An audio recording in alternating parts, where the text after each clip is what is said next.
اعوذ باللہ من الشیطان الرجیم بسم اللہ الرحمن الرحیم ان اللہ و ملائکتہ یصلون علی النبی یا ایھا الذین آمنوا صلوا علیہ وسلموا تسلیما اللہم صل علی محمد و آل محمد۔ آج کا ہمارا عنوان ہے صحابہ کا، علامہ عرفان حیدر آبادی کی زبان میں۔ جس کے لبوں پر قرآن جاری ہوا ہے وہی بتائے گا قرآن کے معنی کیا ہے، یا جس کی زبان سے کسی نے قرآن چوسا ہے۔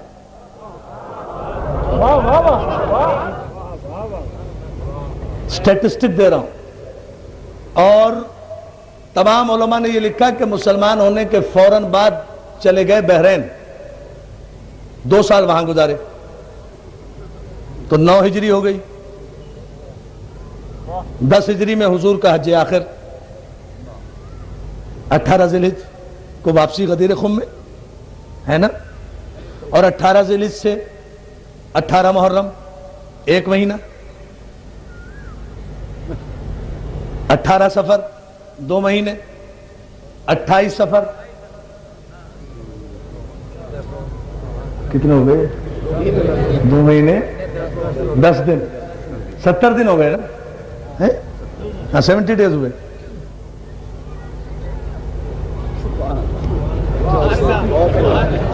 سیونٹی ڈیز تو یہ گزارے حضور کے ساتھ تسلیم،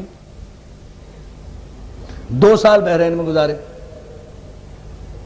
1 سال یہ، 1 سال 70 دن میں 5307 حدیثیں سرکار نے بیان فرمائی۔ ٹھیک، حضور کو اور بھی بہت سے کام ہوں گے، ٹھیک ہے نا، ٹھیک۔ اور وہ متقدمین اور سابقون الاولون جلیل القدر صحابہ کرام، ہماری جان نثار رسول کے مخلص صحابہ پر،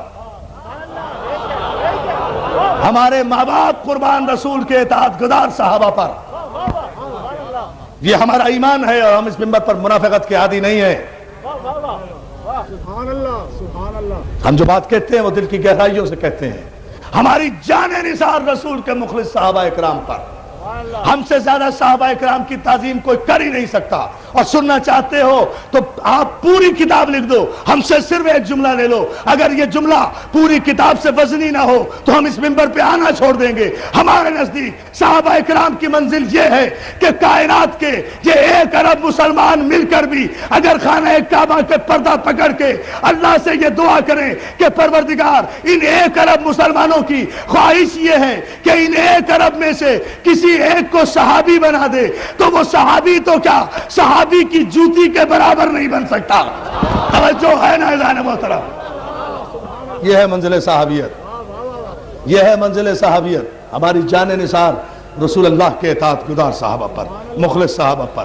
یہ 90 کروڑ مسلمان مل کر ایک صحابی نہیں بنا سکتے آج بھی، خواہ وہ کتنا متقی ہو، کتنا پرہیزگار ہو، کتنا عابد شب زندہ دار ہو، کتنا حاجی ہو، کتنا غازی ہو، کتنا نمازی ہو، ایک صحابی نہیں بنا سکتے۔ اور یہ میرے رسول کی شان ہے کہ جس اعرابی پر چشم رحمت ڈالی صحابی بنا دیا۔ توجہ ہے نا؟ اب بھی کہتے ہو محمد ہم جیسا، صلوات ہے دینا، مل کر بلند ترین صلوات بھیج دے محمد آمین۔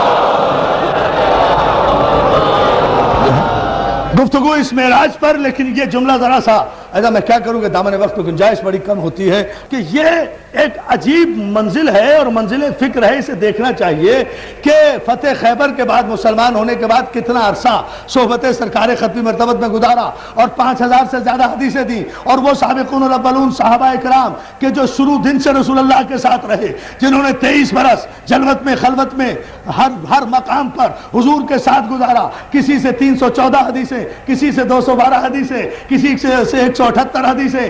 تو یہ آپ دیکھیں جو صرف 1.5 برس رہے یا 1 سال سے 60 دن رہے، ان سے تو 5000 حدیثیں، اور جو 23 برس تک مسلسل حضور کے ساتھ رہے، حضور کے لبے رسالت کو اور حضور کے لب وحی کو ہمیشہ اپنی آنکھوں سے جنبش کرتے ہوئے دیکھا. ان کی حدیثوں کی تعداد 300 سے زیادہ سے نہیں بڑھتی. یہاں صرف اتنی ہی بیان کی تو شبلی نعمانی نے اس کی وجہ بتائی ہے. بھائی اس کی وجہ ہے, وجہ ہم نے پوچھی تو کہا کہ اس کی وجہ صرف یہ ہے کہ اور صحابہ اکرام کو صرف صحبت رسول میں بیٹھنے کا شرف حاصل ہوا, لیکن جناب ابو ہریرہ کو یہ شرف حاصل ہو گیا کہ وہ اصحاب صفہ انہیں کہتے تھے جو غریب قسم کے صحابی نوارد مسلمان ہوا کرتے تھے اور ان کا بائیکاٹ ہو جاتا تھا. وہ سین مسجد میں بیٹھ جایا کرتے تھے, وہاں ان کو مکے والے مدینے والے کھانا کھلا دیا کرتے تھے, بھیج دیا کرتے تھے, ان کے ساتھ یہ بیٹھا کرتے تھے. ان کے ساتھ ایک روز بیٹھے تھے, بہت بھوک لگ رہی تھی, شبلی نعمانی لکھتے ہیں بہت زیادہ بھوک لگ رہی تھی,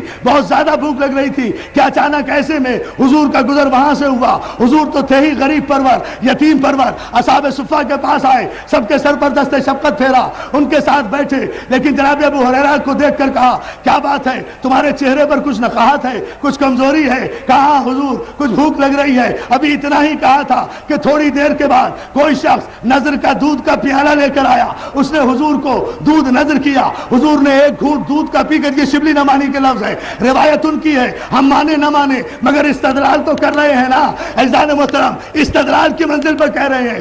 دودھ کا پیالہ ایک گھونٹ حضور نے دودھ پیا اور وہ دودھ کا باقی پیالہ جناب ابو ہریرہ کو دے دیا. شبلی نعمانی کہتے ہیں یہ حضور کے چھوڑے ہوئے دودھ کا پینے کا اثر تھا کہ جس دن سے وہ دودھ پیا تھا اس دن سے ان کا ذہن کمپیوٹر بن گیا تھا, جو کچھ حضور فرمایا کرتے تھے وہ سب یاد ہو جایا کرتا تھا. میں نے کہا تسلیم, میں نے مان لیا, 5000 نہیں میری جان قربان, رسول کے لبوں سے مسوئے دودھ کو جو پی لے اگر اس کا ذہن کام نہیں کرے گا تو پھر کس کا کام کرے گا؟ مگر خدا کے لیے انصاف تو کرو, جو حضور کا جھوٹا دودھ پی لے اس سے 5000 حدیثیں لیتے ہو, اور جو خانہ کعبہ میں حضور کی زبان چوسے توجہ اس سے شریعت نہیں لیتے.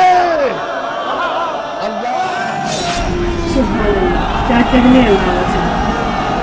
ہماری جانی قربان ہو اصحاب رسول پر.